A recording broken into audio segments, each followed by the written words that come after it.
I'm Stacey O'Farrell. I am a chef with Honest to Goodness, and I am currently sheltering in place, as many of you are.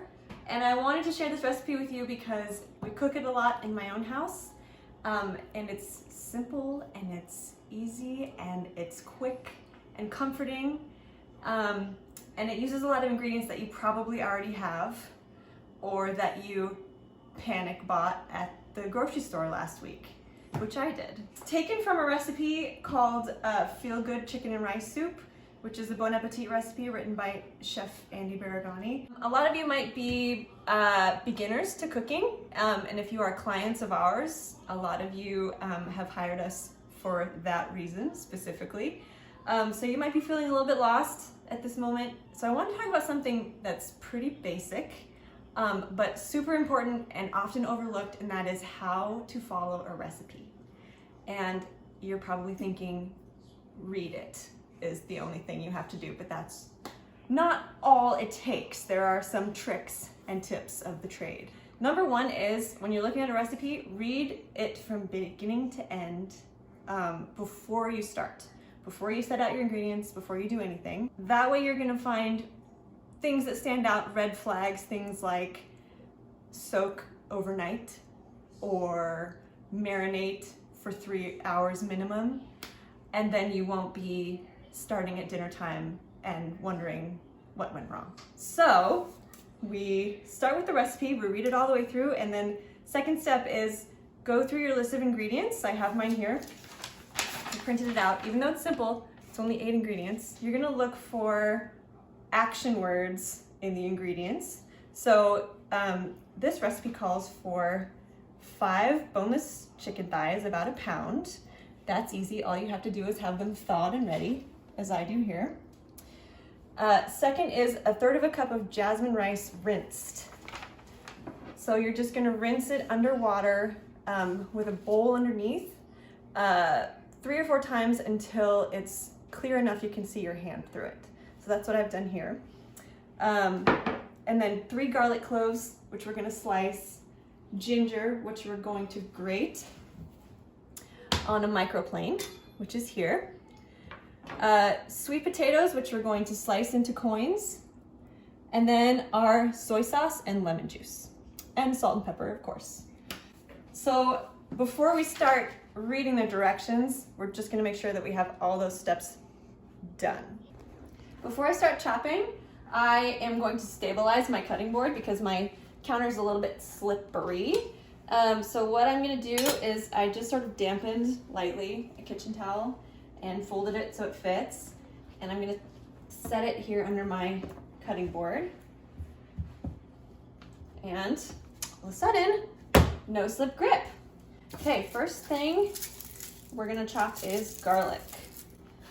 So recipe calls for 3 cloves. If you love garlic, you can do 4 or even 5. So if your skin isn't coming off readily, which mine is not, you can use the side of your knife and the heel of your palm. Give it a quick tap just to loosen the skin, and do it on these two. And it should come off easily.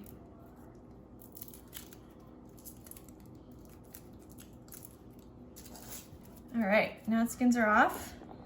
And with garlic, as you probably know, there's a little tough root end. We want to get rid of that so we don't chomp into it when we eat our soup.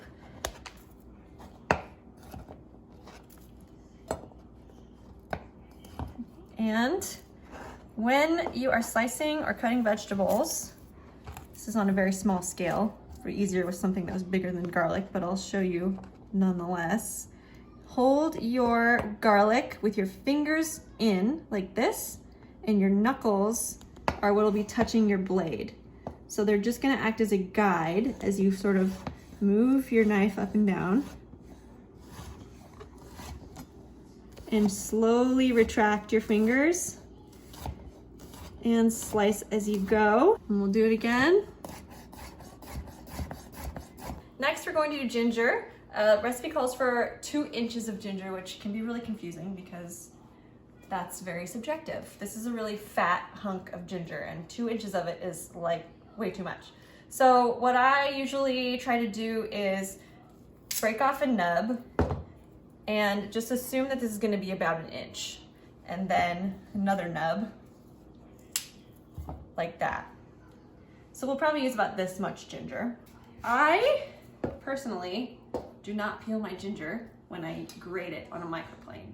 It saves me time, and I've never tasted any difference in flavor, and I don't notice any of the brown skins in my cooking. So I usually just make sure there's a open face, and if not, I sort of cut a fresh face off the ginger. And I use a microplane grater, which I have right here. If you don't have one of these, get one. And start to grate our ginger. Done chopping, done prepping with the garlic and the ginger. The only thing left to slice is the sweet potatoes, but I'm gonna start getting the water and chicken to boil first, and then I'll chop that while it's cooking. We are going to put 5 cups of water in a pot. I'm using a Dutch oven. You can use any kind of soup pot that you have. And 1/3 cup of rinsed rice. It's not very much rice, but it's gonna expand a lot in the soup and give it some really nice texture. So, just gonna scoop that, make sure it's all in. Okay. And our chicken, just going to plop that in as well. 1, 2, 3, 4, 5 chicken thighs, boneless, skinless chicken thighs. And I just trimmed a little bit of the fat. These were extra fatty ones. You don't have to. It adds some nice flavor to the soup if you like chicken fat. A big handful of salt. I guess just a big pinch. So I'm gonna use like 4 fingers. Maybe 1 more for good measure. You can always season again at the end if it's not, doesn't have enough. And then our ginger and our garlic are gonna go in.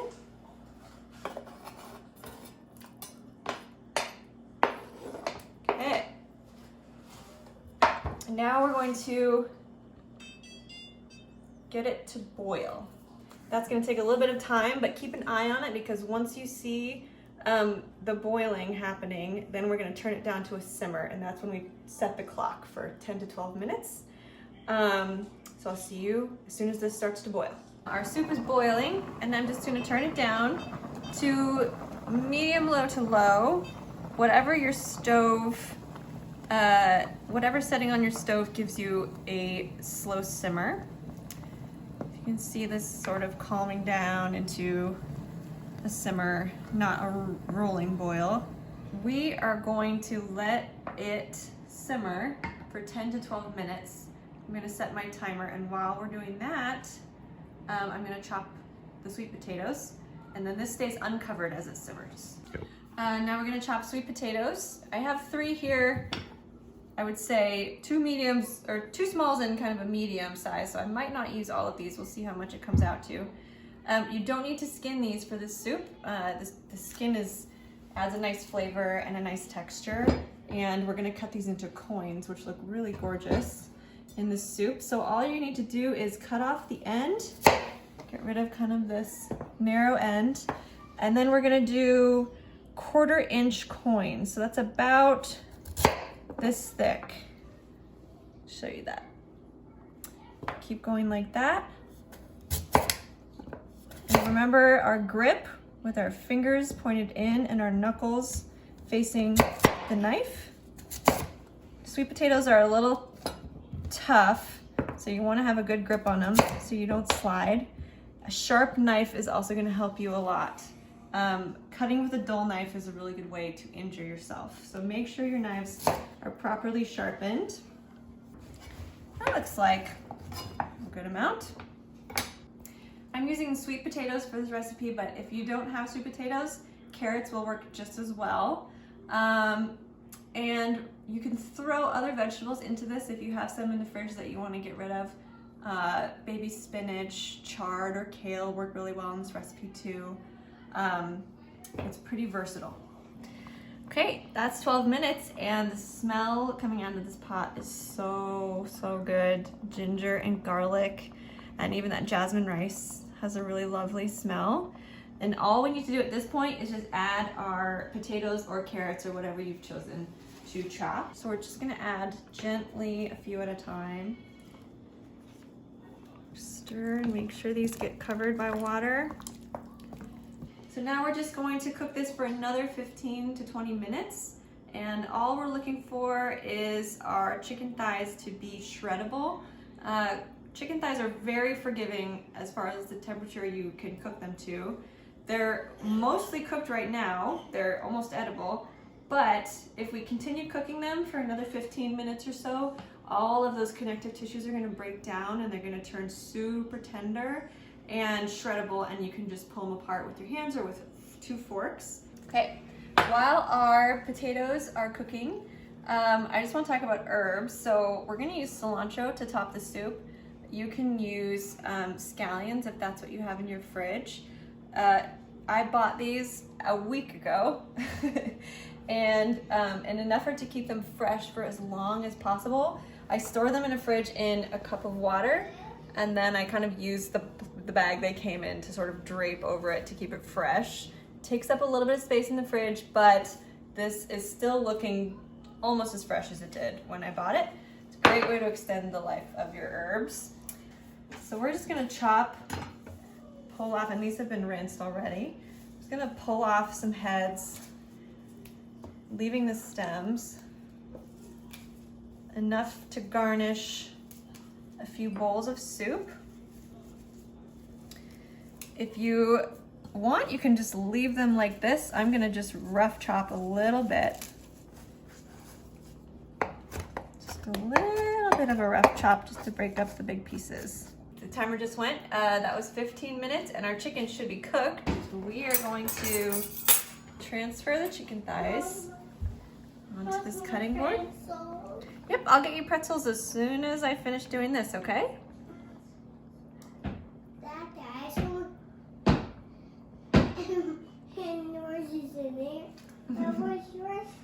Daddy's using my phone. That's my apron. Oh. Got our chicken thighs out now. These should be tender enough that I can just shred them with 2 forks. They're just coming apart. Just bite-sized pieces. I'm just gonna turn the soup down to low. So we're not really cooking anymore. We're just wanting to maintain the heat. Okay, and add this back to the pot. You want to stand? Okay, you can come help me. What's this spoon for? I'm going to use it to taste the soup. Now the only things left to do are add our final seasonings, which are 2 tablespoons of soy sauce. Can I try? When it's done, you can try. And 2 tablespoons of fresh squeezed lemon juice. More or less depending on what you want.